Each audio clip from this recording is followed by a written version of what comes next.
how good are you at dealing with inconvenience? What's up? It's Rob Cressy. And one of the challenges of 75 Hard is it is designed to be inconvenient because that's how you learn and grow.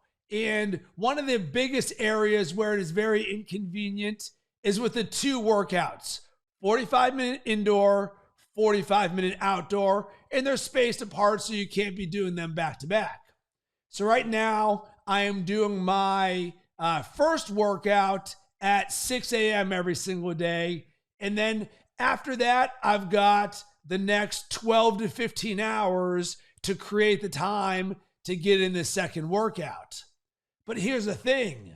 I live a full life like many of you. I run multiple businesses. I've got a wife. I've got a 16-month-old son. I also have a lot of things that I like to do. So creating the time for my second workout, that 45-minute workout, it can be challenging because here's the thing.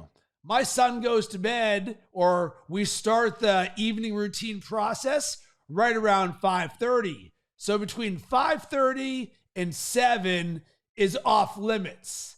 And typically for me, I'm done with work between 4 and 5 so that I can spend time with him. So in a regular day for me, once 4 o'clock hits, between 4 and 7, I'm with my family. And one of the principles of success for me in 75 Hard, and I also did this through the entire Live Hard program, which I did flawlessly the first time that I did it, is put myself in a position of strength to succeed.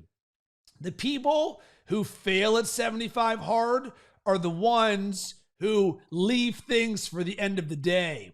I never related to having to work out at 11 p.m. at night or 9:15 at night. For me, that tells me that my process is not as dialed in as it could be. Because one of the things that Andy Frisella says is when you go all in on this program, it will change your life and you will be the best version of yourself. So what does all in mean for you? Well, for me, it means it's the most important thing in my life. And that includes it's more important than my business. Whoa, wait a second, Rob. Are you telling me that you're not going to work and you're going to do 75 Hard instead? And the answer is yes, that is true because of what 75 Hard creates in me. And so often we create a scarcity mindset or we put ourselves in a box of what we can or can't do. So one of the things that 75 Hard teaches you around inconvenience is creating the time to fit in the various workouts of the things that are a part of the program. So I'm finding that typically between 2 p.m. and 4 p.m., I'm getting in my second workout. But here's the thing. I've got a lot of exciting things that I'm working on in my business. I just launched a ChatGPT and AI coaching and education company. You can check it out, chatgptleaders.com. And we are building this from scratch. And there's so much that we're creating on top of me as the podcast coach and the personal growth coach and running a marketing company. All these things, boom, every single day, I'm just filled to the brim. But here comes time for the 45-minute workout. And I prioritize this in my life.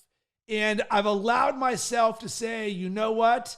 I'm putting that self-limiting voice that says, come on, Rob, you should be working instead.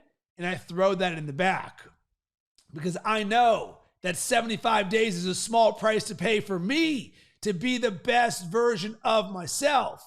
And I am replacing, air quotes, working with actually working on myself, being the best version of myself.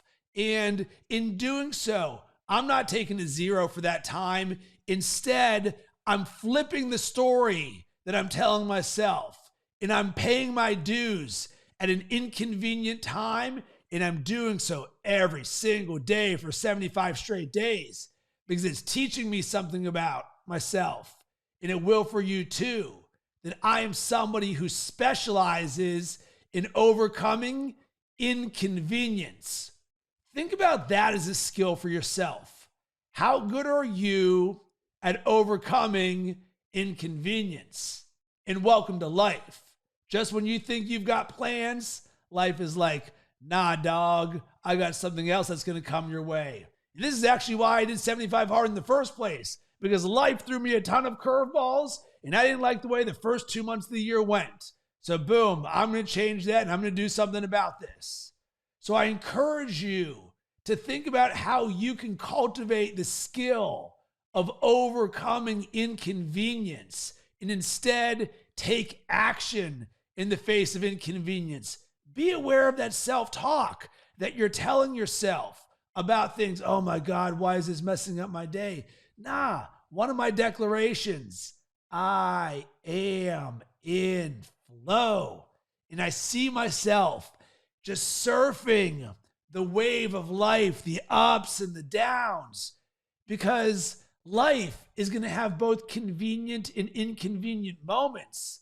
But the key to living in flow is creating with the inconvenient moments in your life. Because when you do, you become more powerful, because the majority of the world is limited by the inconvenient moments in your life. Instead, you can be your best. You can smile and say, I am creating with this moment, because I am always in flow.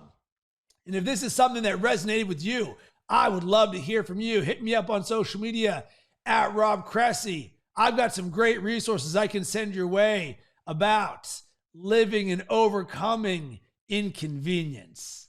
Sending tons of good vibes your way.